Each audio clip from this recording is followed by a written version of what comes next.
Welcome to the stage, combat veteran and best-selling author, Sean Parnell. So much for that amazing welcome here in my home city of Pittsburgh, Pennsylvania. Ladies and gentlemen, tomorrow we are going to change the world. We are going to elect Donald Trump and J.D. Vance, and we are going to win Pennsylvania, and we are going to save this country. Today we stand here in Pittsburgh, Pennsylvania, not just as spectators of the times that we live in, but as active participants in a pivotal moment of our nation's history. Here in the Steel City, we face challenges that threaten the very fabric of our society. A broken economy, a broken border, and a world on fire. Yet amidst these challenges, I stand before you not just as a citizen, but like everyone in this room, a patriot. I'm also a combat veteran. Thank you. Thank you. I've seen the cost of freedom in the rugged mountains of Afghanistan. My name is Sean Parnell. I served 485 days in combat, where my platoon... Thank you. Thank you. Thank you so much. Thank you. Thank you.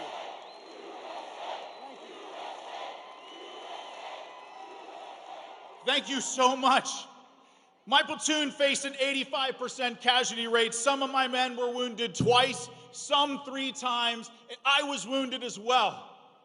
Wounded, but not broken. My experience in Afghanistan taught me the true meaning of sacrifice, resilience, and the duty to protect those who cannot protect themselves. And today, I bring that same spirit to address all of the many crises that we face here at home. Our economy, once the envy of the world, now teeters on the brink. Under the stewardship of weak leadership, we've seen jobs vanish, we've seen prices soar, and the American dream has become an illusion for many. Folks, drive an hour in any direction from the city of Pittsburgh and you will see towns left behind by politicians. You will see jobs outsourced. You will see communities on the brink of collapse.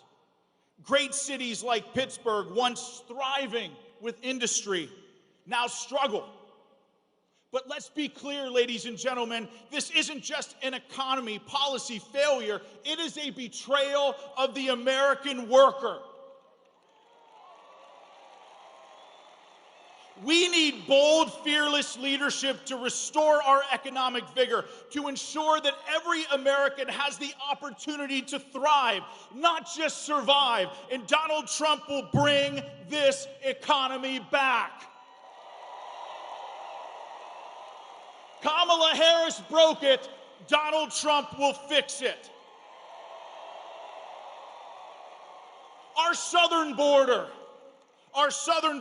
not just a line on a map, but a symbol of America's sovereignty. Our southern border has been completely destroyed under the dangerous policies of border czar Kamala Harris and others. We've seen an influx not only of people, but of crime, of drugs, of chaos. This is not humanitarianism. This is anarchy. 350,000 missing children at our border. 350,000. My fellow Americans, we can do so much better than that. Our laws, our communities, our very safety in this election is at stake. We in this room, in this arena, we demand a secure border, not just because we lack compassion, but because we value justice and the rule of law. Donald Trump will secure our border on day one in the Oval Office. Kamala Harris broke it. Donald Trump will fix it. Abroad, our adversaries sense weakness. They see our hesitations. They see our apologies. Not strength, but surrender. Look around the world. Israel attacked Iran. The Middle East is a powder keg. Russia invaded Ukraine. The growing threat of China looms large over everything. The world would not be on fire if Donald Trump was in the White House today.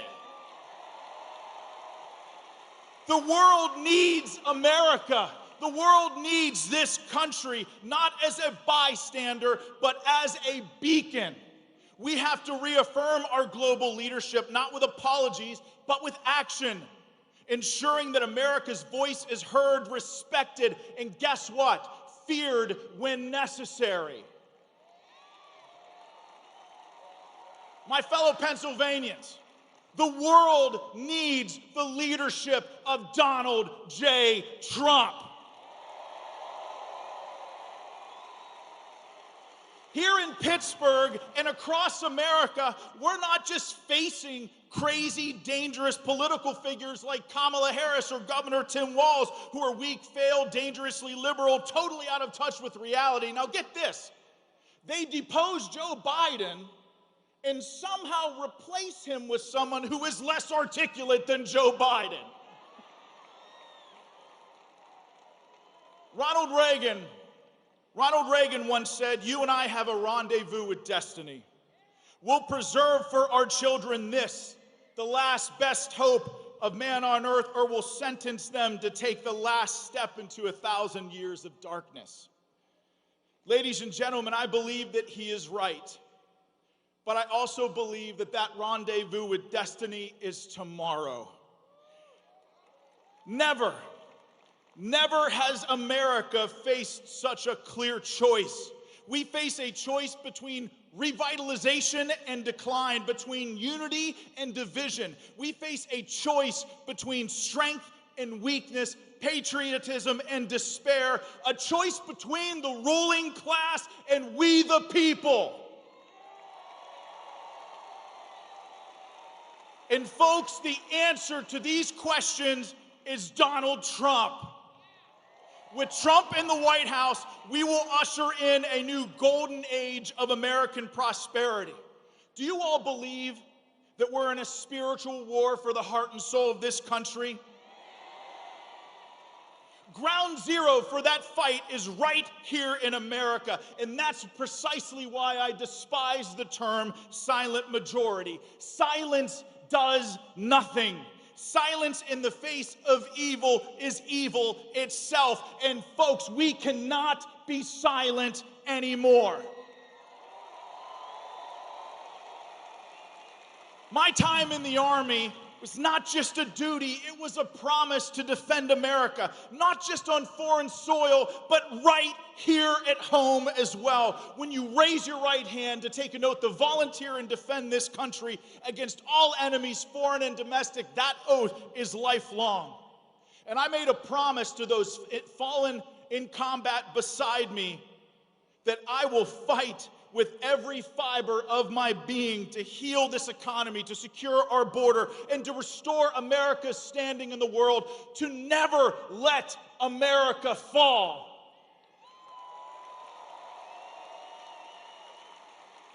I, along with each and every one of you, will stand with Donald Trump and J.D. Vance as they fight to save this country. So let's all get up, let's rise, not with anger, but with purpose.